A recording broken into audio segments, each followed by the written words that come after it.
खुशामदीद नाजरीन, मैं हूँ आपकी मेज़बान आफरीन खान, लेके आई हूँ आपके लिए आपका पसंदीदा प्रोग्राम जिसका नाम है आपकी सहेली।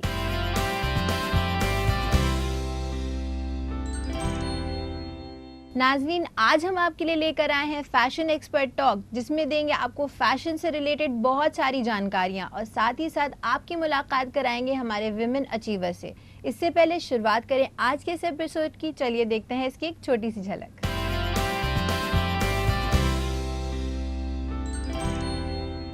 कभी कभी लोगों को लगता है कि जो मॉडर्न आर्ट है वो कुछ अलग सी होती है, अजीब होती है, लेकिन जो कंटेम्प्रेरी है वो उसी मॉडर्निटी को, जो अजीब वियर्डनेस है, उसको नॉर्मलाइज करता है। आज का सेगमेंट है हौसलों की उड़ान, जिसमें हम ऐसी ख़वातीन का जिक्र करते हैं जिन्होंने ज़िंदगी और फ़न के ख़ास शोबों में नुमाया किरदार अदा करके एक ख़ास पहचान बनाई है।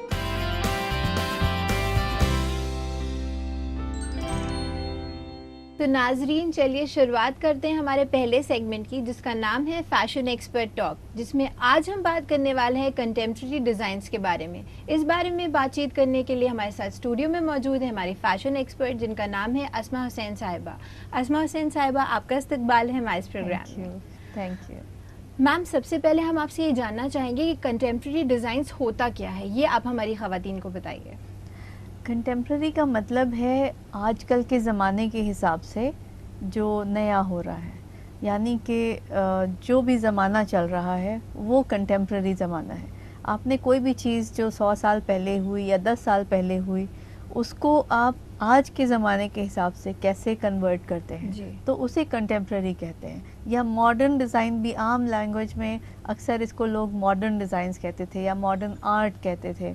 तो कभी कभी लोगों को लगता है कि जो मॉडर्न आर्ट है वो कुछ अलग सी होती है, अजीब होती है, लेकिन जो कंटेम्प्रेरी है वो उसी मॉडर्निटी को, जो अजीब वियर्डनेस है, उसको नॉर्मलाइज करता है। यानी कि जो आजकल हो रहा है, या जैसे आपको मैं एक एग्जांपल दूं कि कुर्ता है, अगर कुर्ते की जो डिज़ाइन है, तो अगर कहेंगे कि कंटेम्प्रेरी डिज़ाइन पहननी है तो मे बी उसमें कॉलर होगा, फ्रंट ओपन होगा, शेरवानी टाइप का होगा।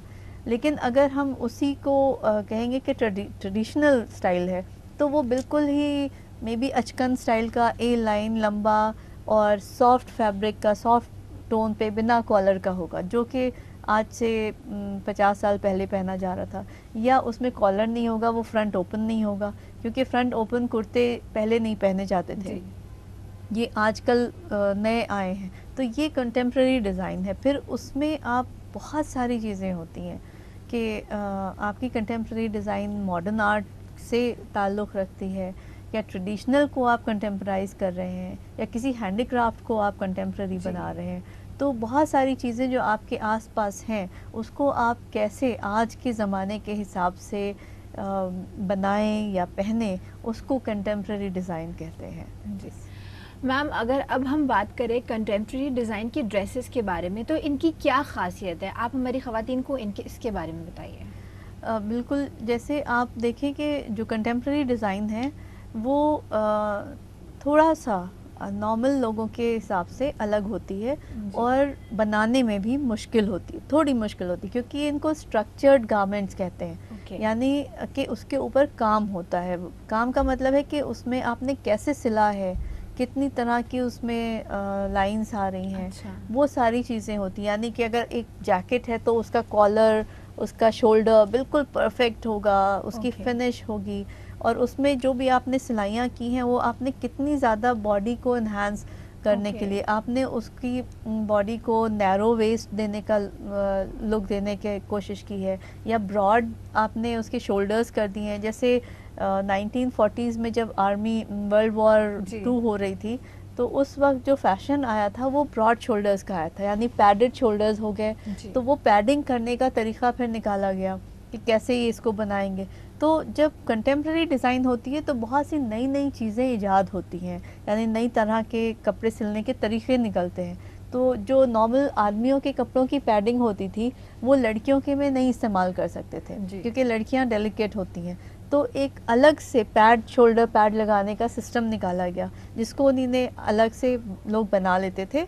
एक फोम लेके या रुई लेके और फिर उसको यहाँ पे शोल्डर पे अंदर लगा दिया जाता था। जी। तो अगर याद हो तो 80s में जी फिर जी, से वही फैशन आया था, जी। यानी कि शर्ट्स तक में वो पैड्स लगे होते थे जी। जिससे वो इन्हांस करता है शोल्डर को। जी। तो आपको एक बिल्कुल स्ट्रक्चर्ड सा जी। इफेक्ट देता है, ये नहीं कि आपका शोल्डर लटक रहा है बल्कि वो एकदम स्ट्रक्चर्ड हो जाता है। तो ये कंटेम्प्रेरी डिज़ाइंस के तरीके हैं कि आपने कंटेम्प्रेरी डिज़ाइन सोची तो आपने कैसे उसको बनाया। इसी तरह से बहुत से डिज़ाइनर्स हैं जैसे विसाचे एंड और ये लोग कंटेम्प्रेरी डिज़ाइन के एक टाइम में बहुत मशहूर थे और उन्हीं ने जैसे अपना शिफ्ट ड्रेस बनाई थी ओके। जिसको सिंपल ड्रेस होती है बिल्कुल स्ट्रेट टाइप की, लेकिन उसमें ब्लॉक्स दिए। Okay. अगर आपको याद हो तो रेड ब्लू जी, येलो colour blocking की थी और उसमें। उसमें जी। स्ट्राइप से स्क्वायर स्क्वायर बना जी, दिए। जी। तो उसको स्टिच करना और फिर भी उस कपड़े की जो सॉफ्टनेस है वो बरकरार रहे, जो पहने हैं इंसान उसकी फिगर अच्छी लगे और फिर वो डिज़ाइन भी इन्हांस हो। तो जी। ये कंटेम्प्रेरी डिज़ाइन को प्ले करने में आता है। इसी तरह से अगर आपने देखा हो तो अभी 4-5 साल पहले पट्टियों से, जी। यानी पट्टियाँ पहले बना लेते हैं, कोई भी पतली स्ट्रिप होगी और उसको फिर रैप कर करके पूरी ड्रेस तैयार की जाती है।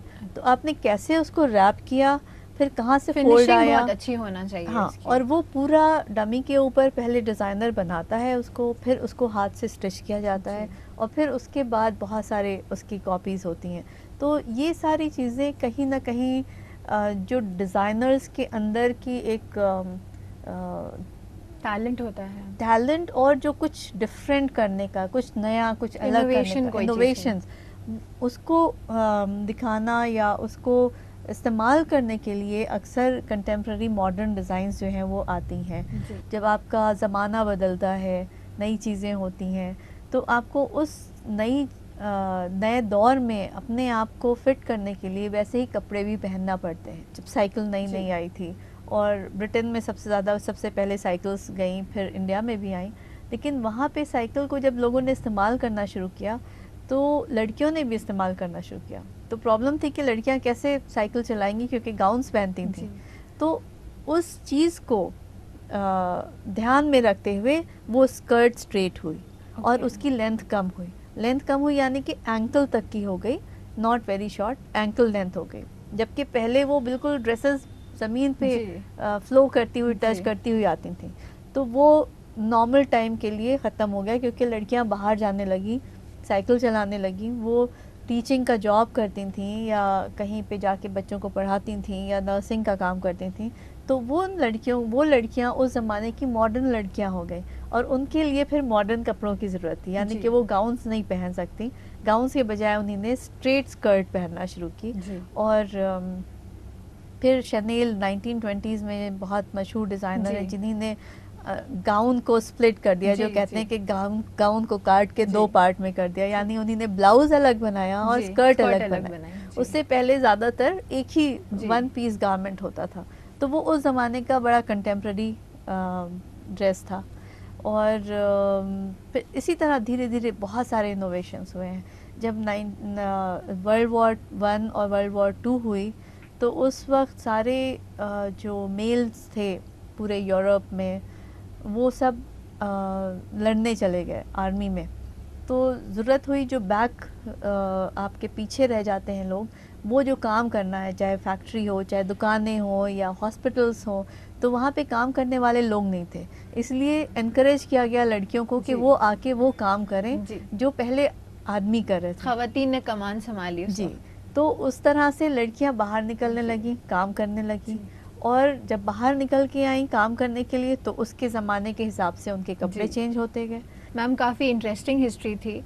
यहीं पे मैं आपको रोकना चाहूँगी और अपने नाज़रीन को याद दिला देना चाहूँगी, अगर उनके भी हैं कोई सवालात या उनकी भी हैं कोई क्वेरीज जिनके जवाब चाहते हैं वो हमसे या देना चाहते हैं हमें अपना फीडबैक, तो वो हमें मेल कर सकते हैं। हमारा ईमेल आईडी है aks@etv.co.in। तो नाज़रीन, कंटेम्प्रेरी ड्रेसेस के बारे में हमारी बातचीत यूँ ही जारी रहेगी। इसी के साथ वक्त हो चुका एक छोटे से वक्फे का, कहीं मत जाइएगा, देखते रहिएगा आपकी सहेली।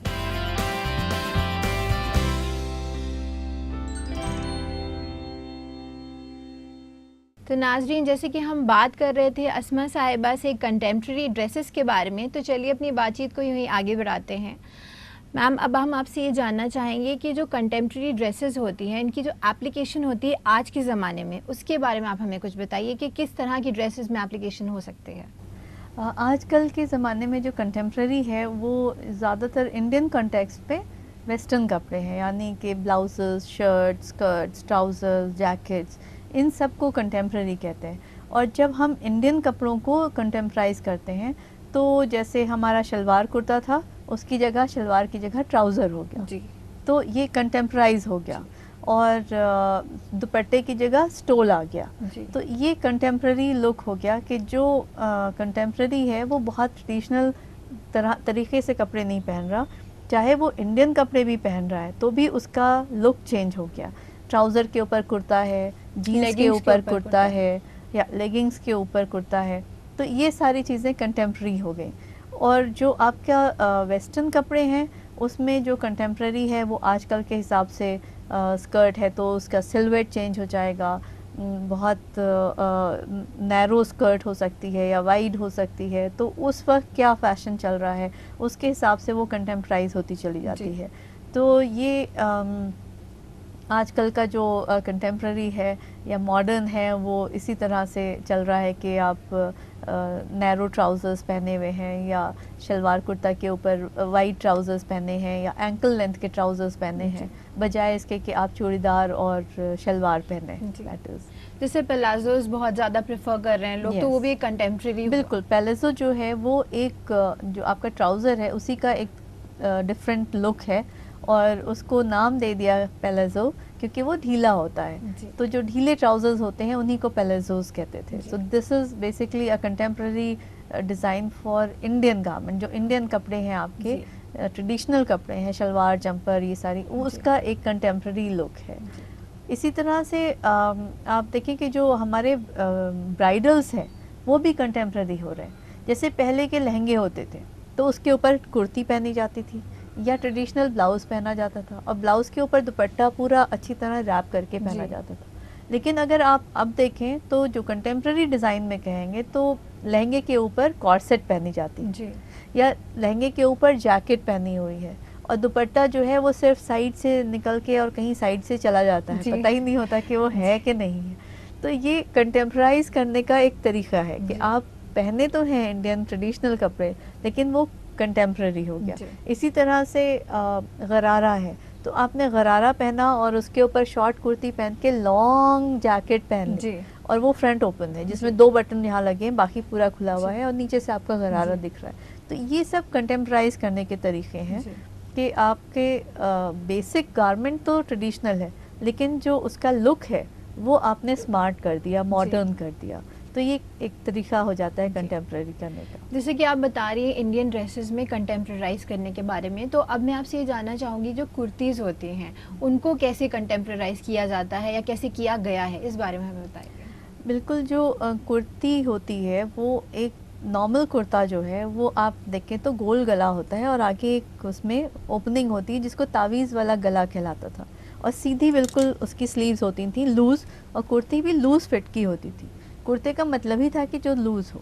लेकिन आजकल के जो आप कुर्तियाँ जिसको कह के लोग बेचते हैं उसमें देखेंगे कि वो प्रिंसेस लाइन की भी हैं, फिटेड भी हैं, या उसमें एम्पायर वेस्ट है, यानी यहाँ पे बेल्ट लगी होगी, ऊपर कुछ टक्स पड़े होंगे, नीचे गैदर्स होंगे, तो या वो एक शॉर्ट ड्रेस की शेप में होगी जिसकी लेंथ लंबी हो लेकिन आप ट्राउज़र के ऊपर पहने, या लगता है कभी कभी ये ड्रेस है या शर्ट है या कुर्ती है।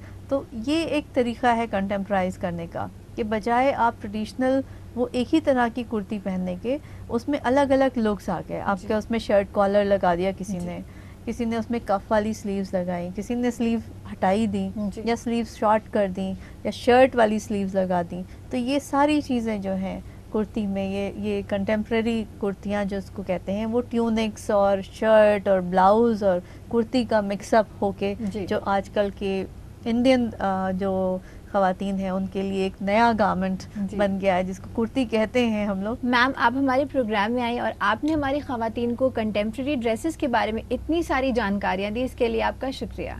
Thank you, you are most welcome. नाजरीन, इसी के साथ मैं आपको याद दिला दूं, अगर आपकी भी है फैशन से रिलेटेड कोई भी परेशानी या कोई भी सवाल जिनके जवाब चाहते हैं आप हमसे या देना चाहते हैं हमें अपना फीडबैक, तो आप हमें मेल कर सकते हैं। हमारा ईमेल आईडी है aks@etv.co.in। नाजरीन, इसी के साथ वक्त हो चुका एक छोटे से वक्फे का, मगर वक्फे के बाद हम आपकी मुलाकात कराएंगे हमारी विमेन अचीवर से, तो कहीं मत जाइएगा, देखते रहिएगा आपकी सहेली।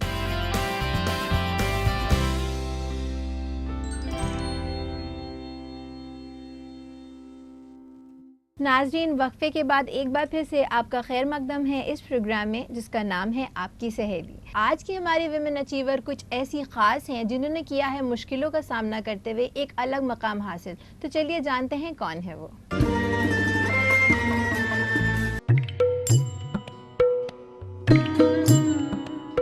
आज का सेगमेंट है हौसलों की उड़ान, जिसमें हम ऐसी खवातीन का जिक्र करते हैं जिन्होंने ज़िंदगी और फ़न के ख़ास शोबों में नुमाया किरदार अदा करके एक ख़ास पहचान बनाई है।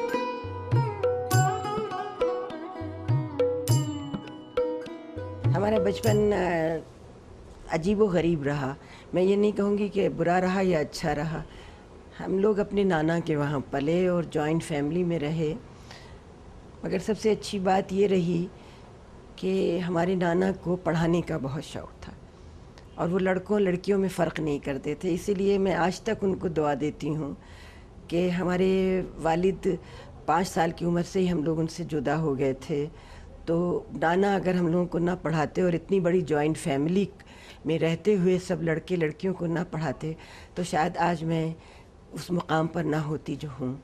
इसीलिए मेरे दिमाग में तालीम की बहुत बड़ी अहमियत है। एडुकेशन जो है वो बहुत ज़रूरी है। मैंने लखनऊ यूनिवर्सिटी से इंग्लिश में एमए किया और उसके बाद साथ साथ रशियन लैंग्वेज में प्रोफिशिएंसी की, डिप्लोमा किया 2 साल का। और एक उस ज़माने में एस्पेरांतो लैंग्वेज बहुत पॉपुलर हुआ करती थी, जिसको कि ज़ामिनहोफ ने शुरू किया था, तो उसमें भी मैंने डिप्लोमा लिया।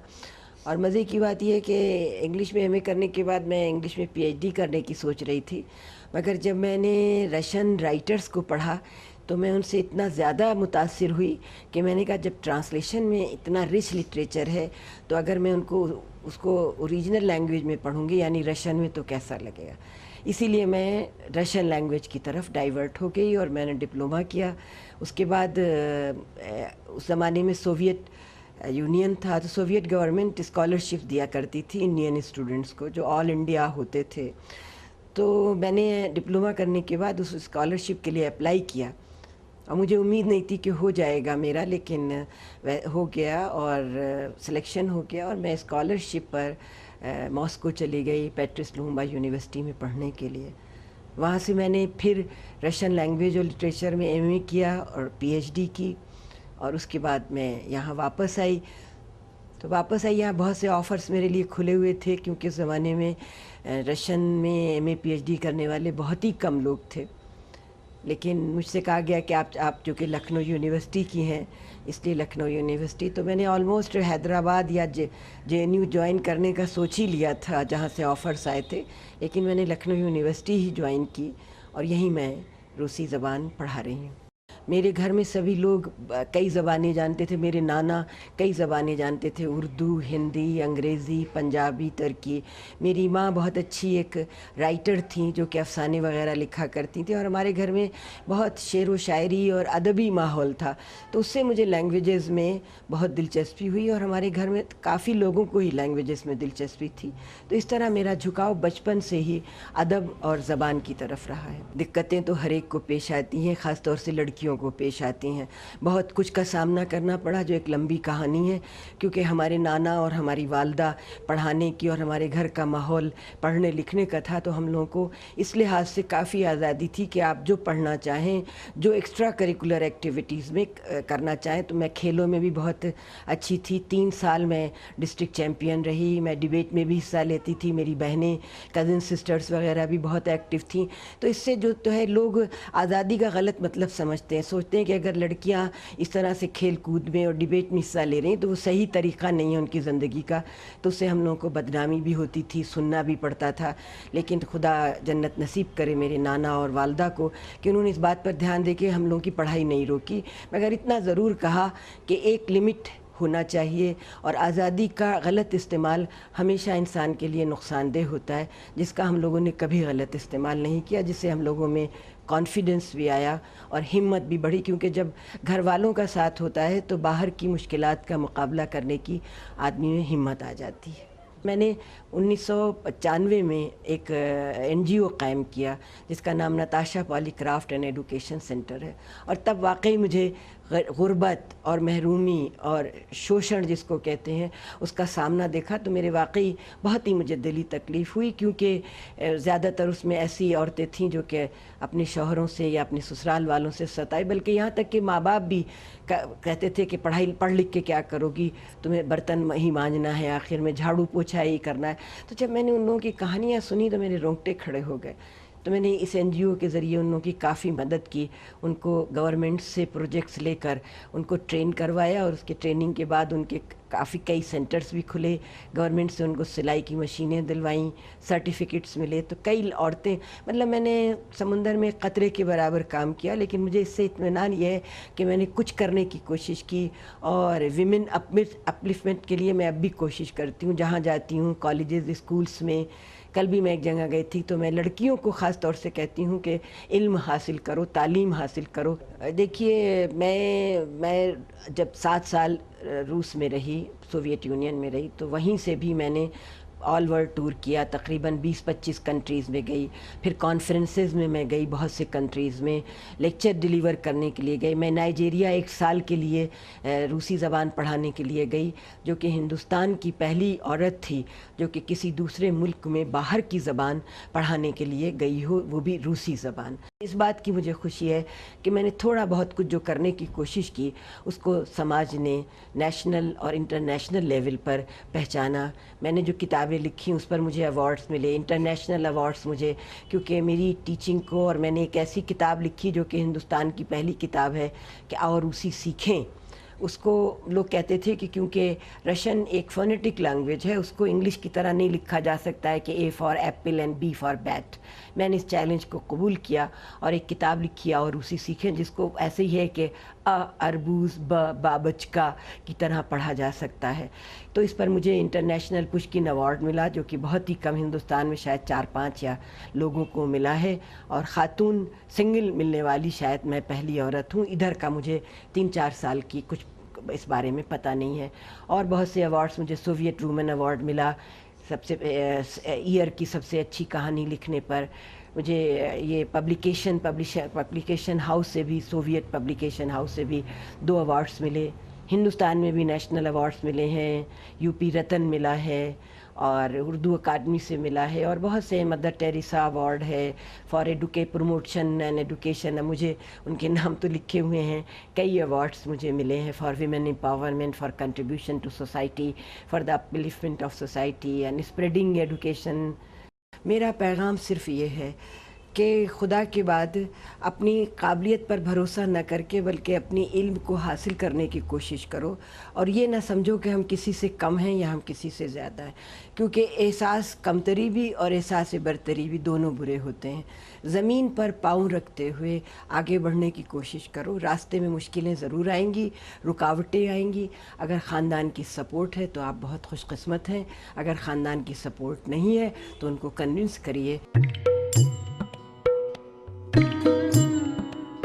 तो नाजरीन, हम उनकी इस कामयाबी को सलाम करते हैं और साथ ही उनके सुनहरे मुस्तकबिल के लिए दुआ करते हैं। नाजरीन, इसी के साथ मैं आपको याद दिला दूं, अगर आपने भी बनाई है अपनी एक अलग पहचान और आपने भी किया है कुछ काम हट के, तो आप हमें लिख भेज सकते हैं और हो सकता है हम आपको शोकेस करें हमारे इस प्रोग्राम में। हमारा ईमेल ID है aks@etv.co.in।